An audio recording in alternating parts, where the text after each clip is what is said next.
के संदर्भ में अपना उद्बोधन प्रदान करें। डॉक्टर आनंद बाल योगी भवनानी सर। नमस्ते, नमस्कार, swagatam, vanakkam, shubdinam, suprapad. And first of all, congratulations to the Gujarat chapter of IYA for this 4th Foundation Day. I am not aware of any other state chapter celebrating the Foundation Day so properly like the Gujarat chapter. So I congratulate all your team that every year, from the first year I have been part of this, and you celebrating it in such a beautiful way. I think this is the spirit of yoga. The second point is it always falls on 29th of December, which is the Mahasamadhi day of my beloved father. So always I feel, a connection straight away with your Gujarat chapter because of that day that I had to go forth and continue his legacy after his physical passing.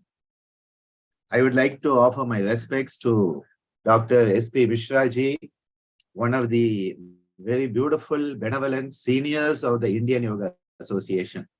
I think for about nearly 2 decades, we have been in correspondence, meeting in Delhi in the Yoga Week, when Sir was the Vice Chancellor at that time of DSVB.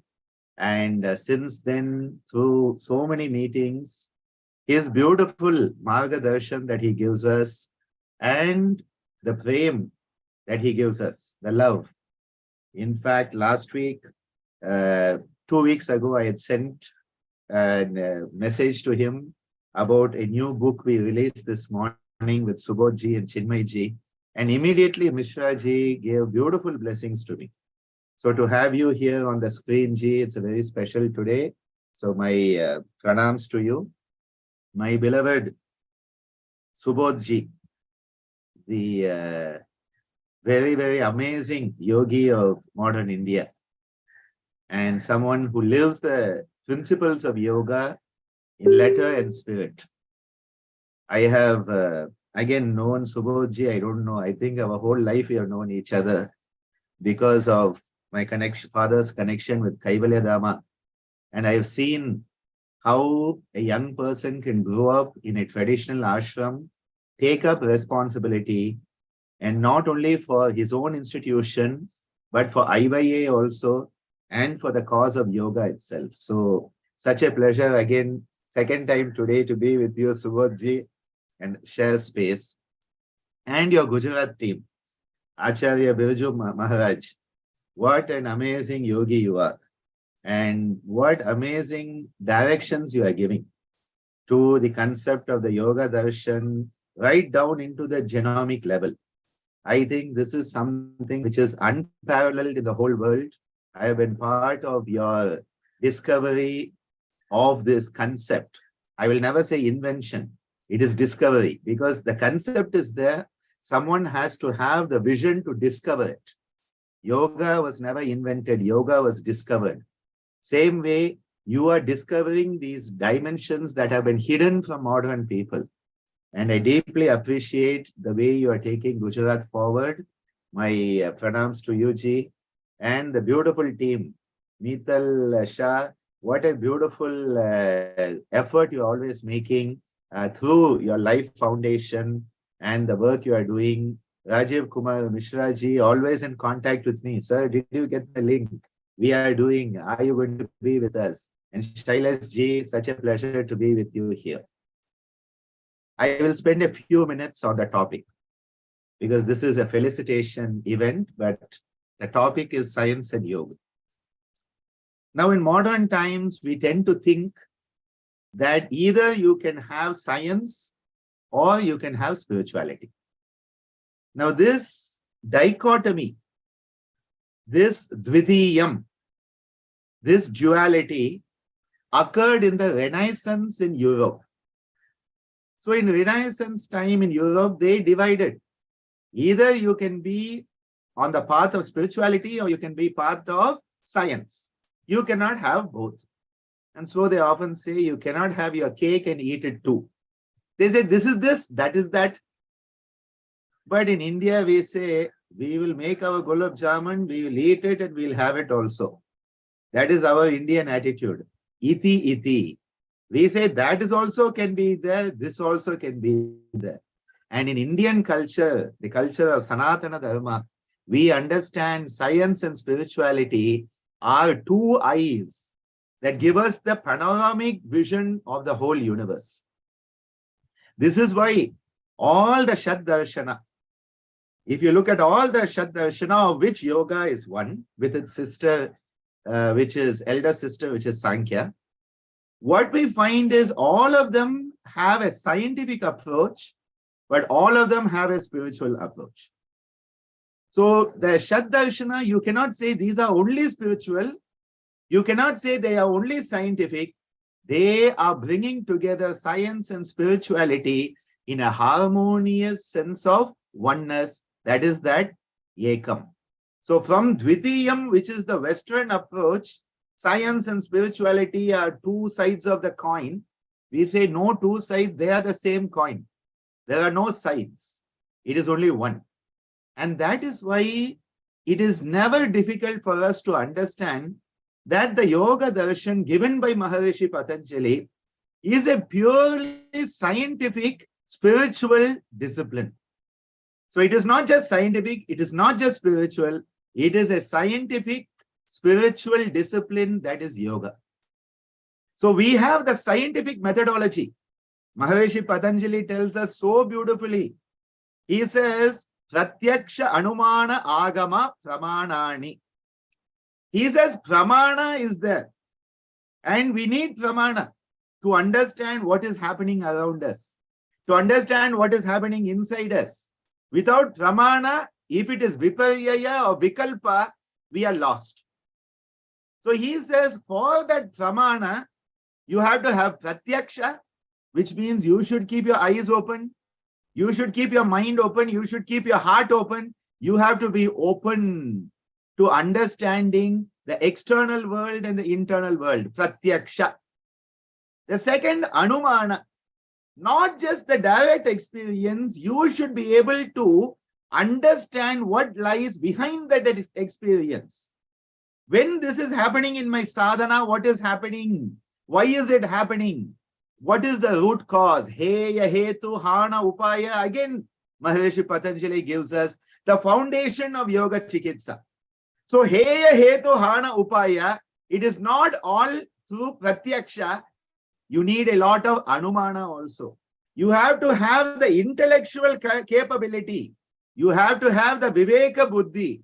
You have to have the Vairagya. That is why Vairagya and Viveka both have to be there. Without Vairagya and Viveka, you cannot have Anumana. So you have to be able to understand what is happening, why it is happening, internally, externally. So one is be open to the experience, Pratyaksha, so that you can cognize it properly. But you don't get lost in it because you are not part of the Indriya Jala. You have attained Indriya Jaya. That is where the Ajna Chakra comes in. Patanjali so beautifully says, through Saucha, he says, Saumanasya Ekagrata Ekagraya Indriya Jaya. You have Indriya Jaya, you're not in Indriya Jala. So you have that capacity to perceive properly things as they are, not as you are. You are confused, so the world appears confused. He says, have inner clarity. So Pratyaksha Anumana. And then the third part of science, which today we call referring to the citations. Whenever I write a scientific paper, I should say, according to this authority, blah, blah, blah, according to that authority, blah, blah, blah. This authority says that, this authority says that. Hence, my findings in coordination with their findings, this is my final conclusion. For that, you need something called Agama. You have to have reliable testimony. Our culture has given great importance to the Guru Shishya Parampara. That is the living parampara of the yoga tradition. That is why yoga can never be put in a box. Yoga cannot be put inside a plastic box or even a glass mirrored box called a yoga studio. It cannot be put there. It has to be alive. It has to be living. it has to be connected, and it has to be connected to the source, which is that living tradition of yoga. Hence, great importance. What does my guru say? What does his guru say? What have our great rishis told us? What have each and every rishi, what is their finding that they have given us? I first accept the finding. Then I say, let me try to analyze the finding. Let me experiment on the finding. And through that agama, I start to get into my yoga sadhana. I have that yoga anubhava, that anubhava of yoga. Yoga is experiential. It is not experimental. It is experiential. And that is why yoga anubhava has to be there. Based on the agama that has been given by our parampara, Vandeham Guru Parampara, we say. Based on their agama, then my pratyaksha and anumana, and I end up creating a pramana. And that pramana is the science what we understand today.